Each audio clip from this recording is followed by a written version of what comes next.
টাকা জমালে ব্যাংক ভরবে, ঘুরলে মন ভরবে, কোনটা বেশি দরকার বলো তো? দুইটাই, তাই না? তবে টাকা কিন্তু আসবে যাবে, আর ঘোরার স্মৃতিগুলো সারা জীবনই থেকে যাবে। তো আমরাও কিছু স্মৃতি কালেক্ট করতে চলে গিয়েছিলাম এই সিজনের হাইপড একটা প্লেস, যেটা কিনা দেখতে ছবির মতো অনেক সুন্দর। তো চলেন আমাদের ট্যুরের গল্পটা একদম শুরু থেকে শুরু করা যাক। আসসালামু আলাইকুম, কি অবস্থা সবার? এখন বাজে রাত 9:30 আর আমরা উবার কল করে বাসার নিচে দাঁড়িয়ে আছি, কারণ আমাদের বাস রাত 10:30টায়, যেটা কিনা কল্যাণপুর থেকে উঠবো আমরা। যদিও মিরপুর টু কল্যাণপুর যেতে অত দেরিও লাগবে না, তারপরও আমরা ডিনার কমপ্লিট করে আগে ভাগে বের হয়ে গিয়েছি বাসা থেকে। ফর দ্য ফার্স্ট টাইম আমরা 3 কাপল যাচ্ছি একসাথে, মায়ের আব্বুর ফ্রেন্ডস এন্ড তাদের ওয়াইফ। আমরা যাচ্ছি বেঙ্গল স্লিপার কোচে, যেটা কিনা পার পার্সন 1300 করে নিয়েছিল। তো আমরা 2 কাপল উঠে বসে আছি, আর এক কাপল উঠবে কলাবাগান থেকে। এদিকে আমার ছেলের চোখে ঘুম, কারণ ওকে রাতে একদম খাওয়ায় দাওয়ায় আনছি, তো ওর ঘুম পেয়ে গেছে। আমার হাজবেন্ড আর ইমন এখনো উপরে এসে বসে নাই, কারণ কলাবাগান থেকে আমরা ইথিক আর জেসিয়াকে রিসিভ করব জন্য আমরা ওদের জন্য ওয়েট করছি।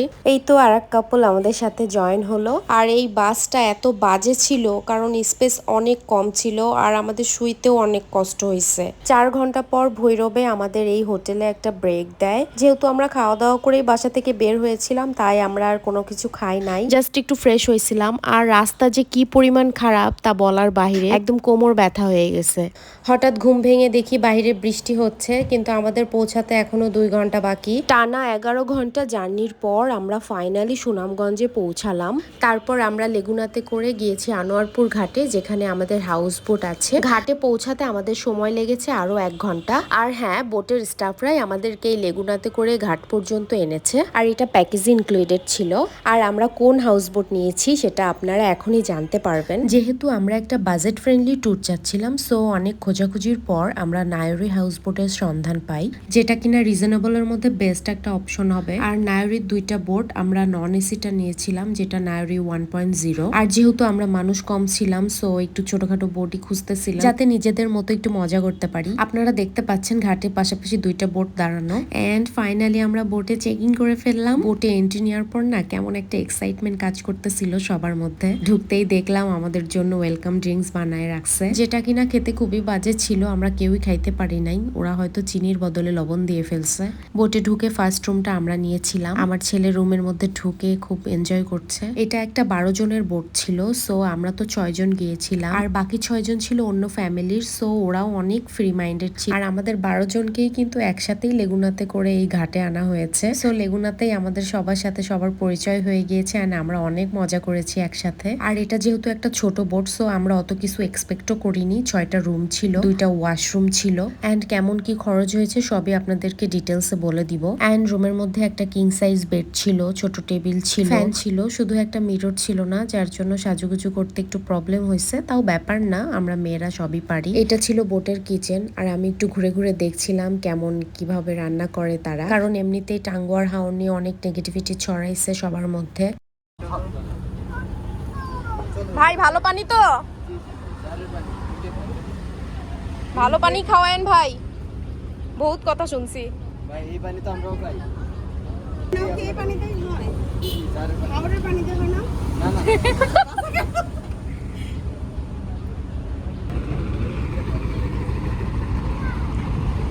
ওয়াও,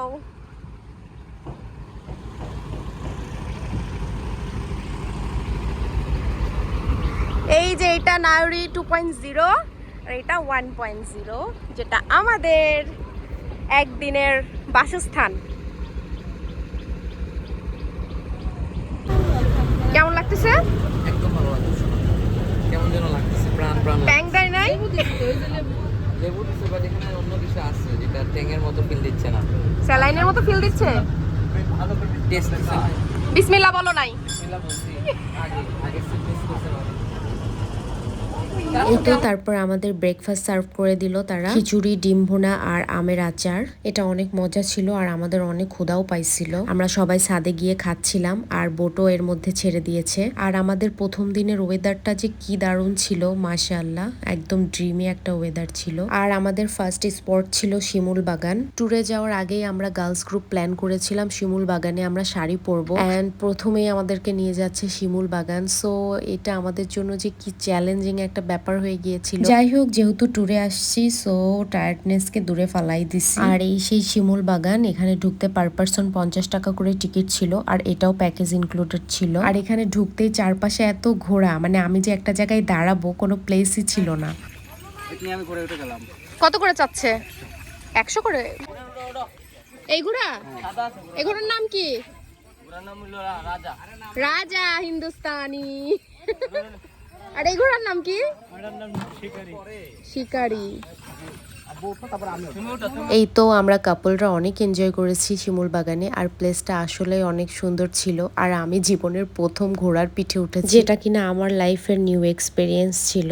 তবে হ্যাঁ, অনেক মজা পাইছি। তারপর শিমুল বাগান থেকে ঘোরাঘুরি শেষ করে আমরা আবার বোটে চলে আসলাম। দেন আমাদেরকে নিয়ে গেল জাদুকাটা নদীতে। আর ওয়েদারটা জাস্ট দেখেন কি যে দারুণ ছিল, আর ভিউ তো মাশাআল্লাহ, সুবহানাল্লাহ। আর এখানকার পানিটা অনেক ক্লিন। এখানে আমরা সবাই মোটামুটি ভিজেছি, বিশেষ করে আমার ছেলে খুব এনজয় করেছে এখানে। ওকে তো নদী থেকে তুলেই আনা যাচ্ছিল না। কেমন লাগছে এখানে এসে? কেমন লাগছে? এই যে টুনাটুনি, কেমন লাগছে? অনেক মজা লাগতেছে, অনেক ভালো লাগতেছে। আমরা এখান থেকে আর যেতেই চাই না, আমরা এখান থেকে আর যেতেই চাই না। যেতেই চাও না? আমাদেরকে যে তুমি ভিডিওতে নিচ্ছ, আমরা ভিডিও পরে হবে করবা। করব করব। ওকে, ওলে ওলে ওলে, দেখো আমরা দেখো। এই এটা সুন্দর আসছে কিন্তু, এইদিকে হাজবেন্ড ওয়াইফ আর ওইদিকে ছেলে।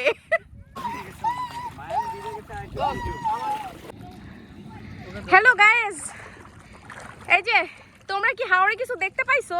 অরুচিপূর্ণ জি, কেরে পায় নিচে অরুচিপূর্ণ কিছু দেখতে এখনো পাইনি। কিছু ভেসে টেসে ওঠে নাই কারো কোনো কিছু? সোনা দানা, কোনো সোনা দানা কি ভেসে উঠেছে? এই পানি নাকি শ্যাম্পু? মাথায় দিলে ফেনা উঠে যায়। এই যে ফেনা উঠাইছে, তাহলে এক বোতল নিয়ে যাবো এই পানি, তাহলে আর শ্যাম্পু কিনা লাগতো না। দেখেন না এমনিতে ফ্যান উঠতেছে, এমনিতেই দেখেন ফ্যান। তুমি গান জানো? কেন? জানো? একটা গান বলো না কেন? মানে কেন একটা গান?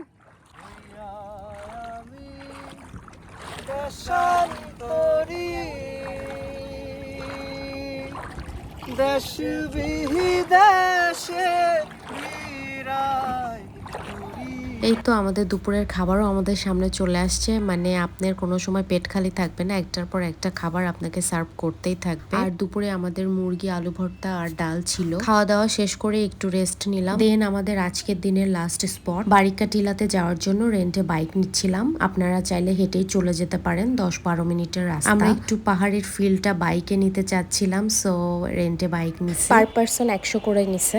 বারিকা টিলা থেকে এই যে ভিউটা, মানে জাস্ট অস্থির একটা ভিউ ছিল। আর ওয়েদারটা ভালো থাকলে আপনি যেই স্পটেই যান না কেন, আপনার এমনিতেই ভালো লাগবে চারপাশ। ট্রাস্ট মি, এখান থেকে আর আসতে ইচ্ছা হবে না। বারিকা টিলা থেকে আসার পথে কিছু দোকান ছিল, ওখান থেকে আমরা বেশ কিছু শপিংও করলাম, মানে ইন্ডিয়ান চকলেট কিনলাম। তারপর আমরা আবার বোটে ফিরে এলাম। রাতে বোটটা দেখতে খুবই দারুণ লাগতেছিল, অনেক আলোকিত হয়েছিল।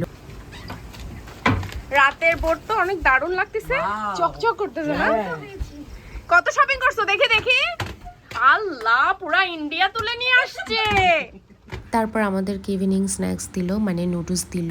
আমরা সবাই একসাথে বসে গল্প করলাম আর খেলাম। খাওয়া দাওয়া শেষ করে আমরা উনো খেলতে শুরু করলাম, যেটা ছিল অসমাপ্ত খেলা। আমার ছেলে খুবই ডিস্টার্ব করতেছিল। তারপর হঠাৎ শুরু হলো ঝুম বৃষ্টি, মানে প্রচুর বৃষ্টি, সারাটা রাত বৃষ্টি হয়েছে।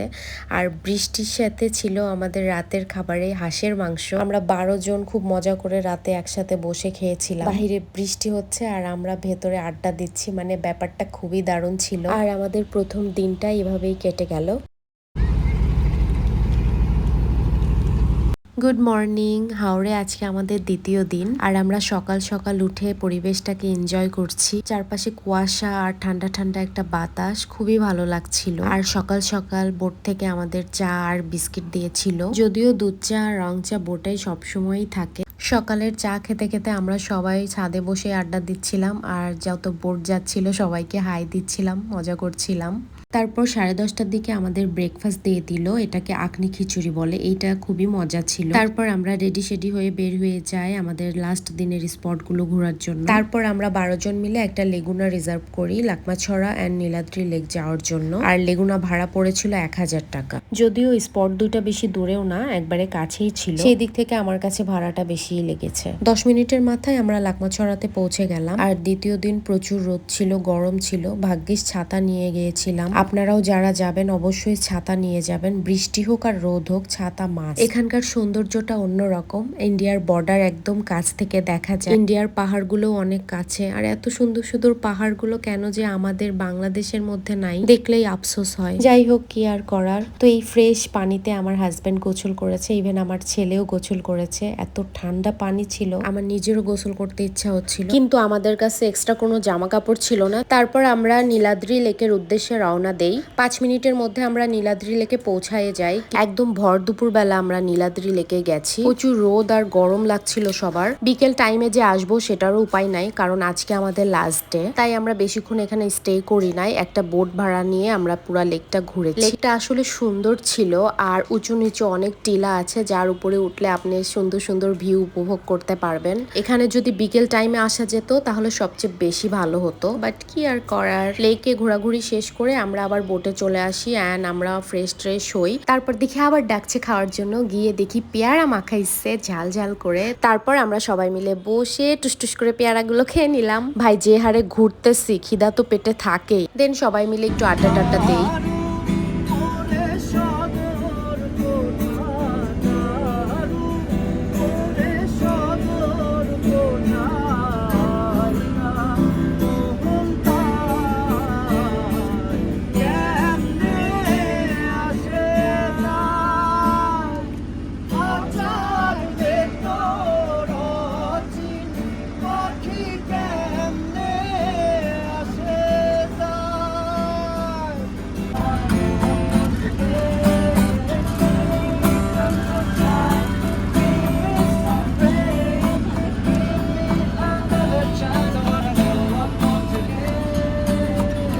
তারপর আমাদের লাস্ট স্পট ওয়াচ টাওয়ার। তো আমরা ডিঙ্গি নৌকা ভাড়া নিয়ে নেই, সেখানে আমরা 12 জন মিলে চলে যাই ওয়াচ টাওয়ারের দিকে। আমরা সবাই অনেক টায়ার্ড দেখতে পাচ্ছি, আর আমাদের এক একজনের চেহারার অবস্থাও একদম খারাপ। আর হ্যাঁ, এই ডিঙ্গি নৌকাটা আমরা 200 টাকা দিয়ে ভাড়া করেছিলাম। ফাইনালি ওয়াচ টাওয়ারে পৌঁছে গেলাম। ওয়াচ টাওয়ারটা আসলে দেখতে সুন্দর, গাছগুলো পানির নিচে ডুবে আছে। কিছু কিছু নৌকাতে আবার দেখলাম চা বিক্রি করছে, সাথে চিপস, চানাচুর, চকলেট, অনেক কিছু। কিছু কিছু ছেলে দেখলাম ওয়াচ টাওয়ার থেকে যেভাবে পানিতে ঝাঁপ দিচ্ছে, আমার তো দেখেই ভয় লাগছিল যদি কোনো অ্যাক্সিডেন্ট হয়ে যায়। এমনটা না করাই ভালো। তবে ওয়াচ টাওয়ার থেকে হাওরের দৃশ্যটা সুন্দরভাবে উপভোগ করা যায়। আমাদের ভেতর থেকে ইথিক এই পানিতে নামছিল, ও সাঁতার জানে না, এই নিয়ে অনেক হাসাহাসিও হয়েছে। আর একটা যে ফ্যামিলি ছিল ওনারা সবাই সাঁতার জানে এন্ড ওনারা সবাই এখানে গোসল করেছে, শুধু একজন সাঁতার জানতো না। এদিকে এই গরমে লাবিন সুন্দর করে শাড়ি পরে সেজে গুজে এসেছে, তাই ওর বর ওকে ছবি তুলতে ব্যস্ত। ওইটা তোর কিসের নিচে লো? হ্যাঁ, এই দেখ দেখছি ওটা। কিন্তু ভয়ে তো ছেঁচড়ায় নামবে, তখন তো ঢুকে যাবে। হ্যাঁ, এখনই ভয় লাগছে। ঠিক সাবধানে। আর তো মনে হচ্ছে আমি ডুবে যাবো।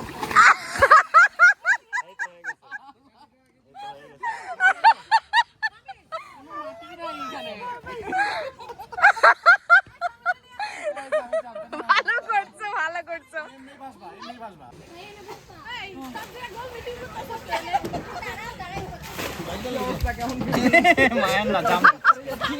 তুই নাদান পারিন্দে।